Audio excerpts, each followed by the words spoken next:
তুমি গরিব হয়েছো তো কি হয়েছে? তোমার মুখ কান যেহেতু মানে মনে হয় যে রাত জাগে। বলেন আর কি করতে হবে? আর কি করতে হবে বোঝো না? এখন শুয়ে পড়ো।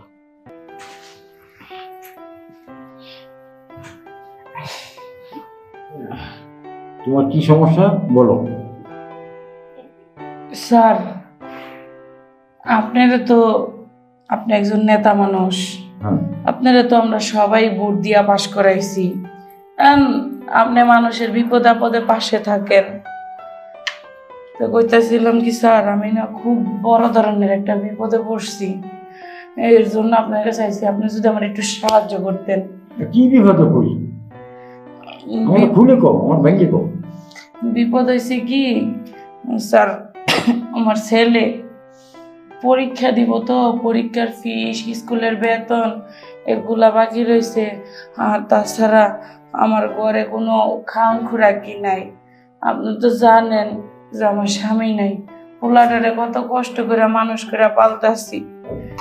যদি একটু সাহায্য করতেন খুব উপকার হইতো। ও বুঝছি, মানে তোমার পোলার স্কুলের ফি দিবা, বেতন দিবা, প্রাইভেটের পয়সা দিবা, এই জন্য তো আইছো। তোমার ঘরে খাওয়ার নাই। আচ্ছা, এইগুলো কোনো সমস্যা না, এগুলো তোমার আমি দেবো। স্যার আপনি তো জানেন আমার জামাই রিক্সা চালাইতো।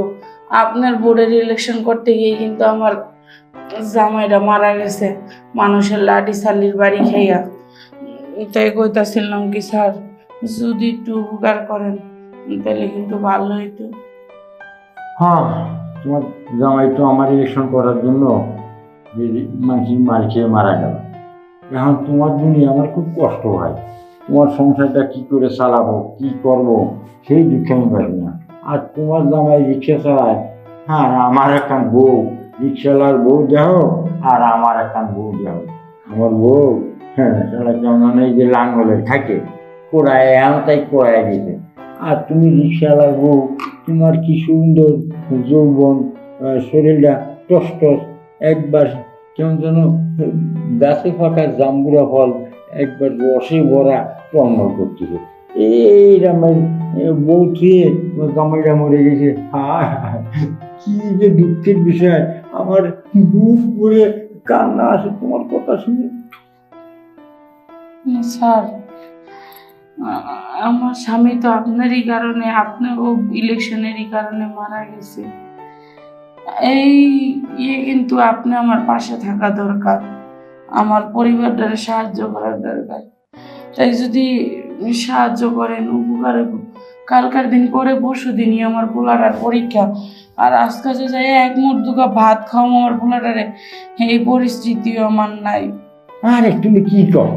তোমার ছেলের পরীক্ষার ফিসও দেবো, তোমার ঘরে ভাত হবে, তুমি কোনো চিন্তা করে না। তুমি একবার চুপচাপ থাও, তুমি কোনো চিন্তা করে না। কিন্তু এই একটা কথা আমার, কি কথা? এখন তুমি চিন্তা ভাবনা করে দেখো, মানে এখন তোমার দেখে আমার মনটা কেমন যেন উতাল পাতাল হয়ে উঠেছে, মনের ভিতরে ঢেউ জাগিয়েছে। এখন তুমি দেখো চিন্তা ভাবনা করে। স্যার আপনি কি কইতাছেন? দেখেন আপনি একজন সমাজসেবক, আর আপনি যদি এই কথা কন, আমি যদি বাইরে মানুষের কাছে গিয়ে কই দিই তখন আপনার কি হইব? আরে বাইরের মানুষের কাছে কথা, আর বাইরের মানুষের কথা বললেও তো বিশ্বাস করবে। তোমার মতন গরিব মানুষ এই কথা কেউ বিশ্বাস করবে না, বুঝো নেই?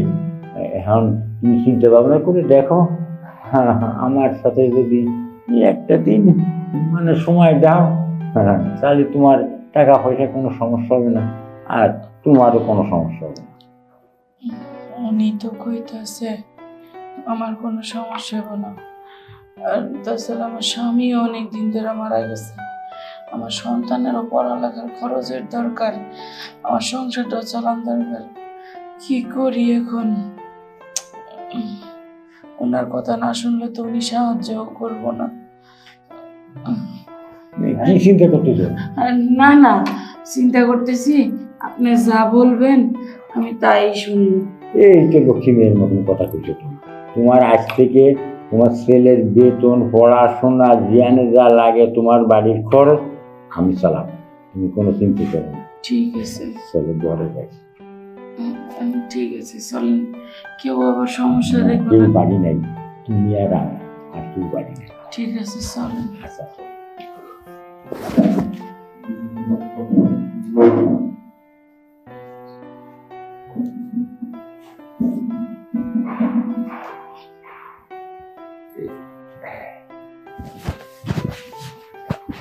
বসো। এই কোনটা মাটিতে বসেছি, তোমার মাটিতে বসার জন্য আনিছি নাকি? তুমি থাকবা আমার মনের ভিতর, আমার মনের ভিতর তুমি থাকবা, তুমি মাটিতে থাকবে। যত হোক আপনি তো একজন নেতা মানুষ, আমি কি আর আপনার লগে খাটে বইতে পারি? হাটে বসতে পারে না, এই সমস্ত কাজে আমার নেতা মেতা নাই। তুমি তুমি আজ থেকে আমার একবার সোনা পাখি, তুমি সব সময় আমার বুকে থাকবা, তোমার কোনো চিন্তা করা লাগবে না, বুঝছো? এখন তোমার ফুলারে কয় টাকা দিয়া লাগবে? মোটেই পোলারটা আমারটা, মানে পোলার পরীক্ষার ফিস টিস নিয়ে ঘরের বাজারটা জানিয়ে 20-30 হাজার টাকা। ও ওটা কোনো সমস্যা নেই, 20-30 হাজার টাকা না, 50 হাজার টাকা দিয়ে দেবানি, মাঝে মধ্যে আমার সাথে একটু দেখা করবে, থাকবা তো? মনে থাকবে? ঠিক আছে, হ্যাঁ হ্যাঁ মনে থাকবো। তুমি গরিব হয়েছো তো কি হয়েছে, তোমার মুখ কান যেহেতু মানে মনে হয় যে রাত যায়নি। তুমি কি কোনো বড় লোকের জন্ম না গরিবের জন্ম, আমি তো কিছু বুঝি না। বলেন আর কি করতে হবে? আর কি করতে হবে বোঝো না, এখন শুয়ে পড়ো।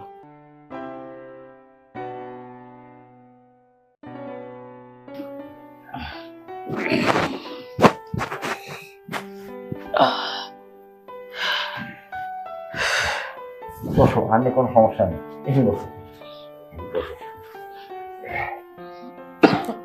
এখন কথা হলো কি, যে তোমার আমি 50 হাজার টাকা দিয়ে দিচ্ছি, তুমি বাসার চাউল টাউল যা লাগে তরকারি সব কিছু কিনে দিবা, তোমার পোলারে স্কুলে দিবা, ঠিক মতন যখন যা দরকার হবে আমারে আসে খালি বলবা, তোমার কোনো চিন্তা করতে হবে না। আর একটা কথা, মাঝে মধ্যে কিন্তু আমার সাথে দেখা করবে। ঠিক আছে স্যার, আপনি যখন বলবেন আমি তখনই হামো। আপনি এই বিপদের সময় আমার পাশে দাঁড়াইছেন, যদিও বা অন্যভাবে হইল তাও তো পাশে দাঁড়াইছেন, এতগুলা টাকা পয়সা দিতেছেন, সমস্যা নাই। আপনি যখন ডাক দিবেন আমি তখনই হাজির হমো, খালি একটু আপনি আমার দিকে তাকাইবেন। হ্যাঁ, তোমার তোমার কোনো চিন্তা করা লাগবে না। আর যদি তুমি কও যে না আমি এখন বিয়ে করব, তোমার তো জামাই নাই, রিক্সাওয়ালা মারা গেছে, আমার ইলেকশন করতে গিয়ে, তোমার যদি জামাইয়ের দরকার হয় আমারে কইও, আমি তোমার বিয়ে দিয়ে দেবো, কোনো সমস্যা নেই, যত খরচ আছে আমার আছে। আচ্ছা যখন লাগবো তখন বলুন না, সমস্যা নাই। তাই কইতেছিলাম কি চেয়ারম্যান সাহেব, আপনি কিন্তু কারো কাছে কইেন না চুপ পাগল, এই কথাটা, তাইলে কিন্তু মান সম্মান মান থাকবে না। সম্মান থাকবে না সেটা তো আমিও জানি, আমি একটা চেয়ারম্যান মানুষ, আমার মান সম্মান তো যাবেই। তুমি তো গ্রামে মুখ দেখাতে পারবে না, বোঝো না? এই সমস্ত কেউ জানবে নাকি, শুধু তুমি আর আমি জানলাম, আর কেউ না। আর মাঝে মধ্যেও জানবে দুজনে দুজনে, হ্যাঁ বুঝতে কি? ঠিক আছে, তাহলে আমি বাইরের রুমে গিয়ে বহি, আপনি আসেন। আর একটু বসো, একটু বসো, তোমার মন ভরে একটু দেখি তোমার কেন রিক্সাওয়ালা বিয়ে করলো, আর তুমি যে কেন রিক্সাওয়ালার সাথে বিয়ে বইলে। ওই যে বললাম গরিবের মাইয়া কি আর কুটিপতির ঘরে যাইতে পারে, এর জন্য আমার রিস্কাওয়ালার কাছে বিয়ে দিছে আমার বাবা। আচ্ছা আমি একটা কথা কই, কোন? তোমার আমি বিয়ে করি। এই কথা কইেন না। হ্যাঁ তাহলে বিয়ে করবো গোপনে, তোমার বাড়িঘর করে দেবো, তুমি সেইখানে থাকবা, এ বাড়ি আমার বাড়ি আসবা না, ওখানে আমি যাব, বাস সেইটাই সবচেয়ে ভালো হবে না, ওইটা হালাল কাজ হবে। ঠিক আছে, হ্যাঁ ঠিক আছে, তাইলে আমি রাজি। তাড়াতাড়ি আইসেন।